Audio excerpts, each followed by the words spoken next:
1 Samuel chapter 9. There was a Benjaminite, a man of standing, whose name was Kish, son of Abihail, the son of Zeror, the son of Bechorath, and the son of Aphiah of Benjamin.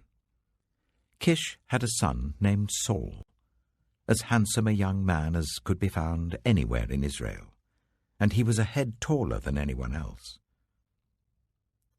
Now the donkeys belonging to Saul's father Kish were lost, and Kish said to his son Saul, "Take one of the servants with you and go and look for the donkeys." So he passed through the hill country of Ephraim and through the area around Shalisha, but they did not find them. They went on into the district of Shaalim, but the donkeys were not there. Then he passed through the territory of Benjamin, but they did not find them. When they reached the district of Zuph, Saul said to the servant who was with him, "Come, let's go back, or my father will stop thinking about the donkeys and start worrying about us." But the servant replied, "Look, in this town there is a man of God. He is highly respected, and everything he says comes true. Let's go there now. Perhaps he will tell us what way to take." Saul said to his servant, "If we go, what can we give the man? The food in our sacks is gone. We have no gift to take to the man of God. What do we have?" The servant answered him again. "Look," he said, "I have a quarter of a shekel of silver. I will give it to the man of God, so that he will tell us what way to take." Formerly in Israel, if someone went to inquire of God, they would say, "Come, let us go to the seer," because the prophet of today used to be called a seer. "Good," Saul said to his servant. "Come, let's go." So they set out for the town where the man of God was. As they were going up the hill to the town, they met some young women coming out to draw water, and they asked them, "Is the seer here?" "He is," they answered. "He's ahead of you. Hurry now, he has just come to our town today, for the people have a sacrifice at the high place. As soon as you enter the town, you will find him before he goes up to the high place to eat. The people will not begin eating until he comes, because he must bless the sacrifice. Afterwards, those who are invited will eat. Go up now. You should find him about this time." They went up to the town, and as they were entering it, there was Samuel coming towards them on his way up to the high place. Now the day before Saul came, the Lord had revealed this to Samuel. "About this time tomorrow, I will send you a man from the land of Benjamin. Anoint him ruler over my people Israel. He will deliver them from the hand of the Philistines. I have looked on my people, for their cry has reached me." When Samuel caught sight of Saul, the Lord said to him, "This is the man I spoke to you about. He will govern my people." Saul approached Samuel in the gateway and asked, "Would you please tell me where the seer's house is?" "I am the seer," Samuel replied. "Go up ahead of me to the high place, for today you are to eat with me, and in the morning I will send you on your way and will tell you all that is in your heart. As for the donkeys you lost 3 days ago, do not worry about them. They have been found. And to whom is all the desire of Israel turned, if not to you and your whole family line?" Saul answered, "But am I not a Benjaminite, from the smallest tribe of Israel? And is not my clan the least of all the clans of the tribe of Benjamin? Why do you say such a thing to me?" Then Samuel brought Saul and his servant into the hall, and seated them at the head of those who were invited, about 30 in number. Samuel said to the cook, "Bring the piece of meat I gave you, the one I told you to lay aside." So the cook took up the thigh with what was on it and set it in front of Saul. Samuel said, "Here is what has been kept for you. Eat, because it was set aside for you for this occasion from the time I said, 'I have invited guests.'" And Saul dined with Samuel that day. After they came down from the high place to the town, Samuel talked with Saul on the roof of his house. They rose about daybreak, and Samuel called to Saul on the roof, "Get ready, and I will send you on your way." When Saul got ready, he and Samuel went outside together. As they were going down to the edge of the town, Samuel said to Saul, "Tell the servant to go on ahead of us." And the servant did so. "But you stay here for a while, so that I may give you a message from God."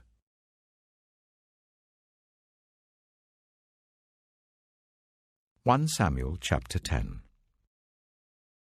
Then Samuel took a flask of olive oil and poured it on Saul's head and kissed him, saying, "Has not the Lord anointed you ruler over his inheritance?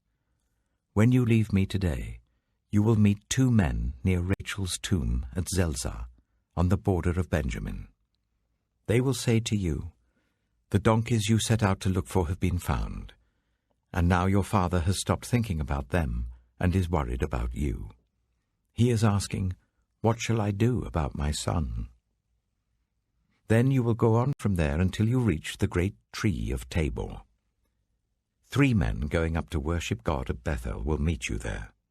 One will be carrying 3 young goats, another 3 loaves of bread, and another a skin of wine.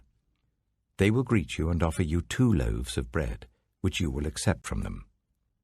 After that, you will go to Gibeah of God, where there is a Philistine outpost.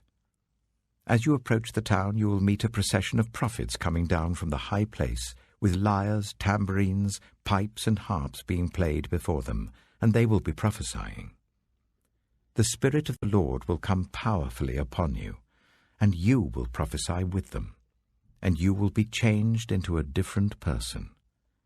Once these signs are fulfilled, do whatever your hand finds to do, for God is with you. Go down ahead of me to Gilgal. I will surely come down to you to sacrifice burnt offerings and fellowship offerings, but you must wait 7 days until I come to you and tell you what you are to do."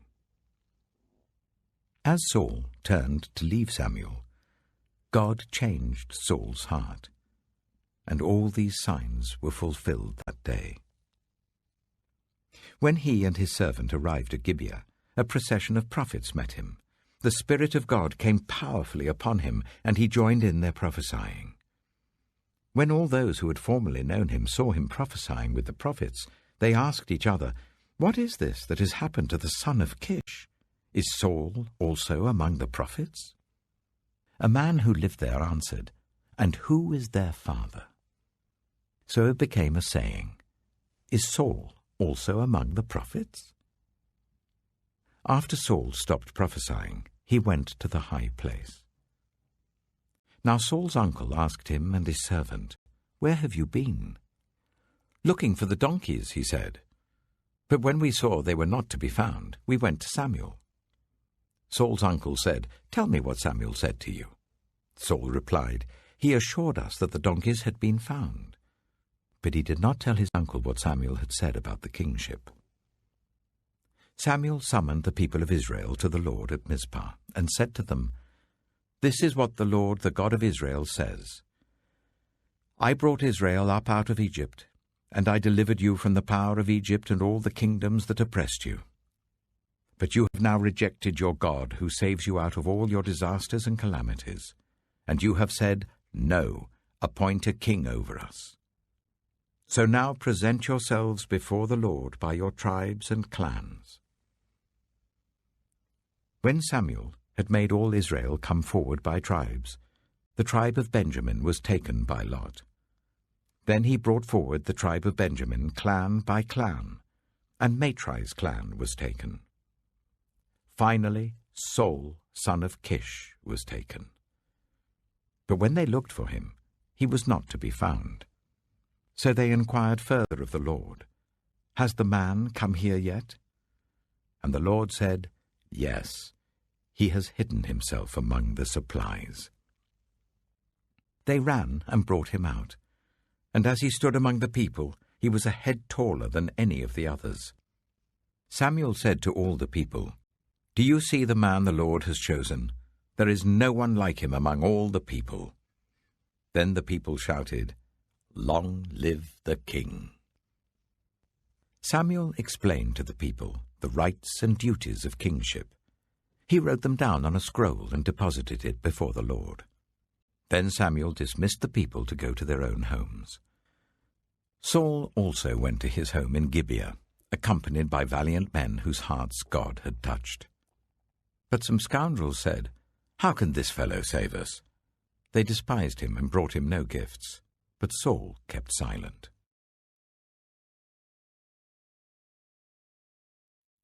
The Gospel according to John. John chapter 1. In the beginning was the Word, and the Word was with God, and the Word was God, and he was with God in the beginning. Through him all things were made. Without him nothing was made that has been made. In him was life, and that life was the light of all mankind. The light shines in the darkness, and the darkness has not overcome it. There was a man sent from God whose name was John. He came as a witness to testify concerning that light, so that through him all might believe. He himself was not the light. He came only as a witness to the light. The true light that gives light to everyone was coming into the world. He was in the world, and though the world was made through him, the world did not recognize him. He came to that which was his own, but his own did not receive him. Yet to all who did receive him, to those who believed in his name, he gave the right to become children of God, children born not of natural descent, nor of human decision or a husband's will, but born of God. The Word became flesh and made his dwelling among us. We have seen his glory, the glory of the one and only Son who came from the Father, full of grace and truth. John testified concerning him. He cried out, saying, "This is the one I spoke about when I said, 'He who comes after me has surpassed me because he was before me.' Out of his fullness we have all received grace, in place of grace already given. For the law was given through Moses, grace and truth came through Jesus Christ. No one has ever seen God, but the one and only Son, who is himself God and is in the closest relationship with the Father, has made him known." Now this was John's testimony when the Jewish leaders in Jerusalem sent priests and Levites to ask him who he was. He did not fail to confess, but confessed freely, "I am not the Messiah." They asked him, "Then who are you? Are you Elijah?" He said, "I am not." "Are you the prophet?" He answered, "No." Finally they said, "Who are you? Give us an answer to take back to those who sent us. What do you say about yourself?" John replied in the words of Isaiah the prophet, "I am the voice of one calling in the wilderness, 'Make straight the way for the Lord.'" Now the Pharisees who had been sent questioned him. "Why then do you baptize, if you are not the Messiah, nor Elijah, nor the prophet?" "I baptize with water," John replied. "But among you stands one you do not know. He is the one who comes after me, the straps of whose sandals I am not worthy to untie." This all happened at Bethany, on the other side of the Jordan where John was baptizing. The next day, John saw Jesus coming towards him and said, "Look, the Lamb of God who takes away the sin of the world. This is the one I meant when I said, 'A man who comes after me has surpassed me because he was before me.' I myself did not know him, but the reason I came baptizing with water was that he might be revealed to Israel." Then John gave this testimony, "I saw the Spirit come down from heaven as a dove and remain on him. And I myself did not know him, but the one who sent me to baptize with water told me, 'The man on whom you see the Spirit come down and remain, is the one who will baptize with the Holy Spirit. I have seen and I testify that this is God's chosen one." The next day John was there again with 2 of his disciples. When he saw Jesus passing by, he said, "Look, the Lamb of God." When the 2 disciples heard him say this, they followed Jesus. Turning round, Jesus saw them following and asked, "What do you want?" They said, "Rabbi," which means teacher, "where are you staying?" "Come," he replied, "and you will see." So they went and saw where he was staying, and they spent that day with him. It was about 4 in the afternoon. Andrew, Simon Peter's brother, was one of the 2 who heard what John had said and who had followed Jesus. The first thing Andrew did was to find his brother Simon and tell him, "We have found the Messiah," that is, the Christ. And he brought him to Jesus. Jesus looked at him and said, "You are Simon, son of John.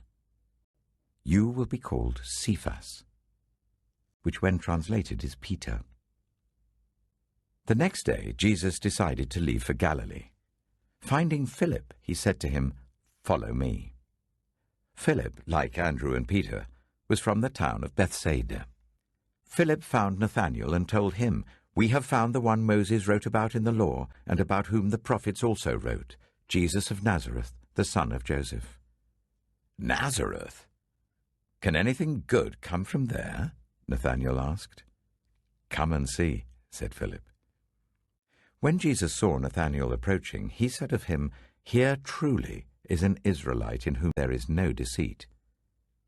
"How do you know me?" Nathanael asked. Jesus answered, "I saw you while you were still under the fig tree before Philip called you." Then Nathanael declared, "Rabbi, you are the Son of God. You are the King of Israel."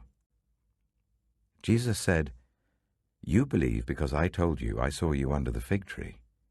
You'll see greater things than that." He then added, "Very truly I tell you, you will see heaven open and the angels of God ascending and descending on the Son of Man."